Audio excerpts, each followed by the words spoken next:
जी, आप कौन? चलिए जाइए यहाँ से, यहाँ मरीज का इलाज होना है। जाइए। जी पंडित जी।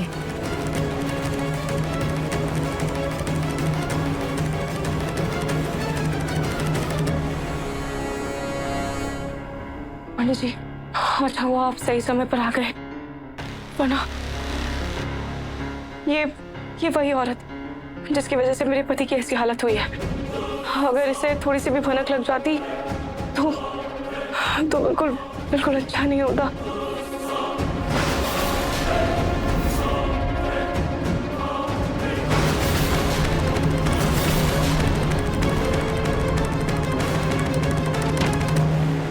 हे भगवान, अग्नि मेरे पीछे यहाँ तक कैसे आ गई?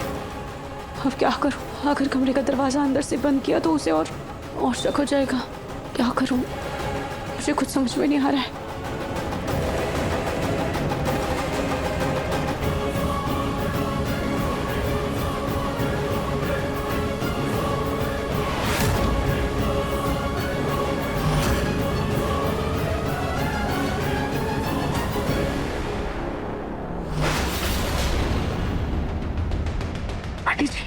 पंडित जी आप जल्दी से आ जाइए।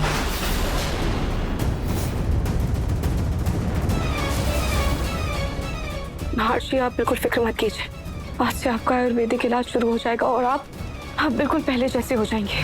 पर आपको हमारे बच्चे के लिए, मेरे लिए हिम्मत रखनी होगी।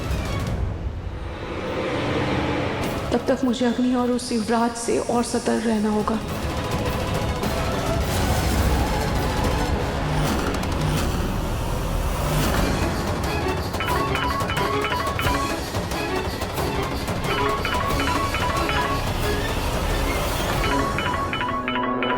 अब क्या हुआ? घर आओ जल्दी, बात करनी है कुछ जरूरी।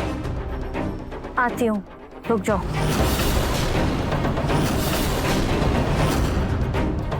लगता है अग्नि चली गई, मैं भी जल्दी से घर जाती हूँ।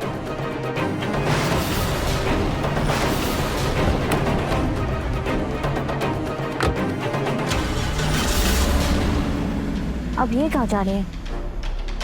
मुझे पता करना होगा। कोई ऑटो भी नहीं दिख रही है।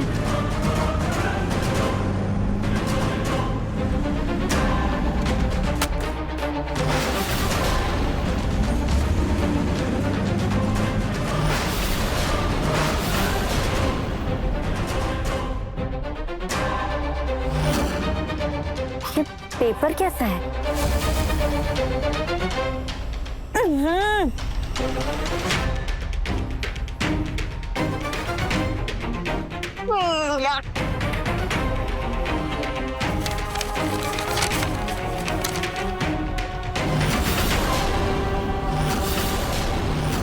अच्छा हुआ मैंने ये कपड़े का बिल इस डस्टबिन में फेंक दिया, वरना अग्नि को तो वैसे ही मुझ पर शक हो गया था। और अगर उसे शक हो गया था तो वो मेरे सामान की छानबीन करती और उसे ये बिल मिल जाता। ये तो किसी आदमियों के कपड़ों की दुकान लग रही है, लेकिन रूही किस आदमी के लिए इतने सारे कपड़े खरीदिए?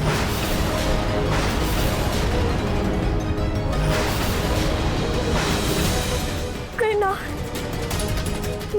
नाहर तो सुंदर नहीं है।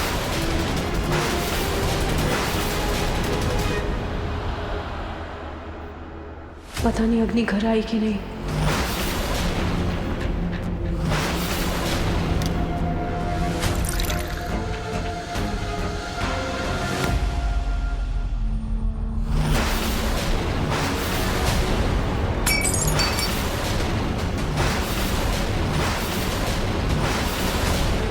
दादी, ये क्या हरकत है? तो मैं जुबान क्या आ गई तो तुम बड़ों से बात करने की तमीज ही भूल गई हो। पर दादी मैंने आपसे कौन सी बदतमीजी की? अच्छा, ये महारानी की तरह सुबह सुबह मुंह उठाकर सैर सपाटे के लिए निकल गई? हाँ, घर में इतने सारे काम पड़े हैं, वो कौन करेगा?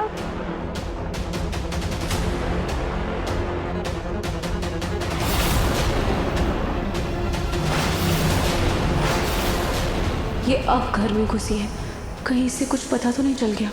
पर चेहरा देखकर तो सब नॉर्मल लग रहा है।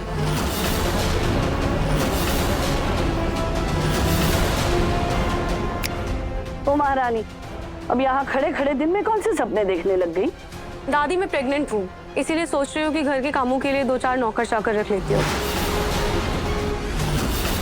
अब क्या है कि मैं घर की मालकिन हूँ और ऐसी हालत में मैं घर के काम करूंगी तो अच्छा थोड़ी लगेगा। और 2-4 नौकर चाकर तो घर में होने ही चाहिए। मुंहफट तो तुम हो ही, पर लगता है तुम्हारे पर भी निकल आए हैं।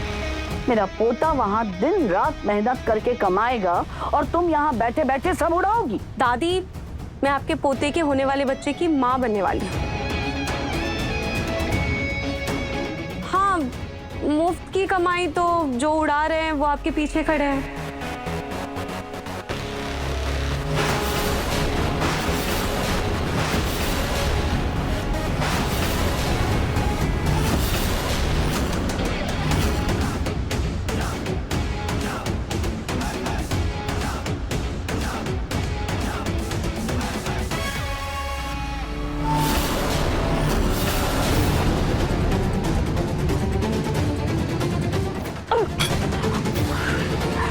इस रूही की जुबान कुछ ज्यादा ही चलने लगी है।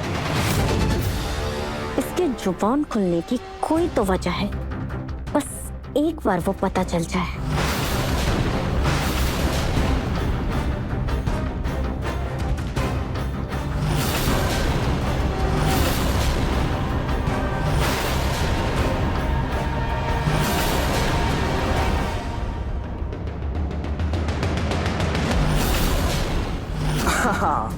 जी जी mister Shekhawat, don't worry, Sahani group of industries आपको कभी डिसअपॉइंट नहीं करेंगे। डिलीवरी टाइम पे तो मिल जाएगी ना? एज आई सेड, सहानीज अपने वादे और अपनी जुबान के पक्के होते हैं। आप मुझे 2 से 3 दिन का वक्त दीजिए, डिलीवरीज हो जाएगी।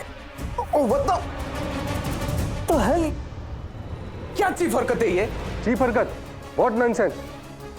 मैंने क्या किया है? आपने नहीं, आपको टाइम पे डिलीवरी मिल जाएगी। अरे दिमाग खराब है क्या तुम्हारा? क्या करी हो? दिमाग खराब और मेरा? मिस्टर युवराज, ये कैसी बदतमीजी है? अरे नहीं, आपसे नहीं, आपको नहीं बोला मैंने, वो एक्चुअली जिससे बात करने की तमीज नहीं है उससे क्या डील करेंगे हम? बात तो सुन मिस्टर शेखावत। अग्नि, व्हाट द हेल, क्या करी तुम? क्यों मेरे कपड़ों के पीछे पड़े हुए थे? एक सेकंड को चेक करना है मुझे। क्या चेक करना है तुम्हें? Oh God!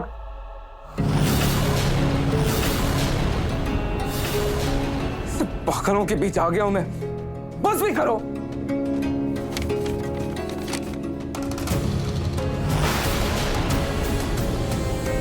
क्यों मेरे कपड़ों के पीछे पड़ी हो?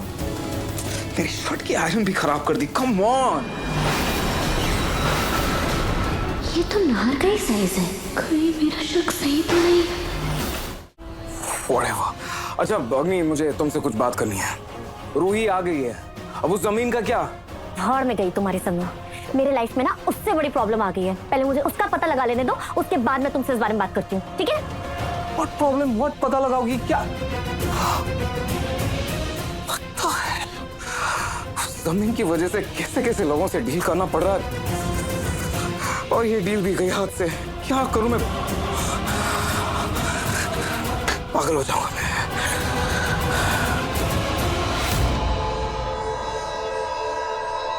यहाँ मुझे अग्नि और युवराज का पर्दाफाश करना है और वहीं मुझे नाहर जी को भी ठीक करना है। डॉक्टर्स ने तो अपने हाथ खड़े कर दिए हैं, पर उम्मीद है कि वैद्य जी के इलाज से नाहर जी बिल्कुल ठीक हो जाएंगे।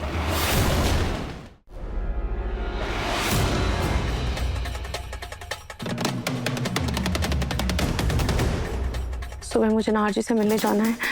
एक काम करती हूँ, सुबह के लिए ये कपड़े अभी ही निकाल के रख देती हूँ।